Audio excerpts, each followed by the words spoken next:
Here's Iowa Bible Camp, Central Iowa Bible Camp, for the word and power, season lives about. I went to Central Iowa Bible Camp when I was up at around Boone. We're involved with high school senior camp, and we went to Salvation Army camp at Madrid. That was when the camp was up, we called it Madrid. It was the Salvation Army camp, and they tell me now it's underwater. I think it's under Saylorville Lake right now. A gentleman from my church, Merritt Harris, had a road construction company, and he had big equipment, so he became very ill. He was an elder of the church, Merritt Harris, and they didn't expect him to live, but he had one request: "Dear Lord, if I could live, I would give my land to build a church camp for children."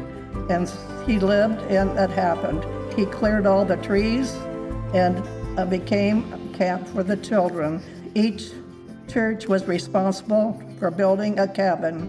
I remember my dad actually helped build the camp because the men of the churches would go out there. I remember we made lots of trips to the area to build the camp, and they built the first cabin, number one, so they could put their tools and things like that safe under key. And I could run out and check to see how the buildings were being built. Then they all combined and made the chapel together. Then they started on the mess hall, and they met in the mess hall for quite some time. They had to clean up for the classes that were supposed to come. The cabins were just a building with the bunk beds in them. And I think we did have electricity, but we felt lucky to have electricity. It was rather primitive at the time. We had a lot of fun. We had cold. If you wanted a hot shower, you had to get up before the birds woke up.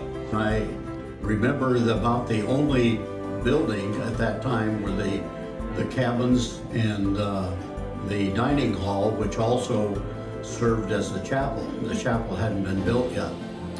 And when it rained, we had to go to the girls' cabins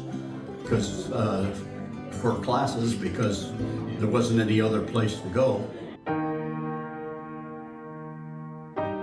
My first year there, I was a sixth grader because I think in those days that's about where they started the camp. It was always a good time. We had good cabin mates. Chapel services and ball and all the small groups that we did were a lot of fun. We washed dishes and stood in line to eat and all those things. I think it really was a lifeline for me because we came from such a small church. Yes. That sometimes it was only our family. We didn't have we're the youth group. So we had no other youth to associate with. So it was really nice. My fond memories were the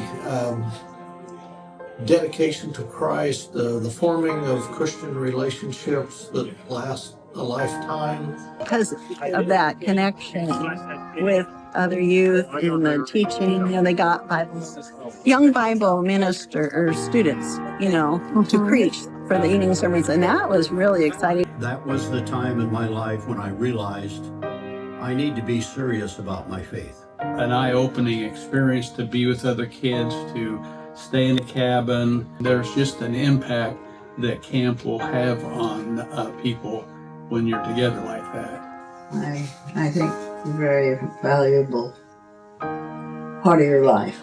Some of them is probably the only time they get to go to see, hear about the Lord from some of the homes, I imagine.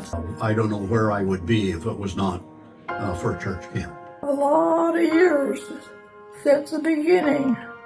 5 generations of Silverses have been there. And we're just so proud of the heritage that we have and what we can go ahead and do with it. thank you and praise you, dear God. Thank you, Lord. Thank you, Lord.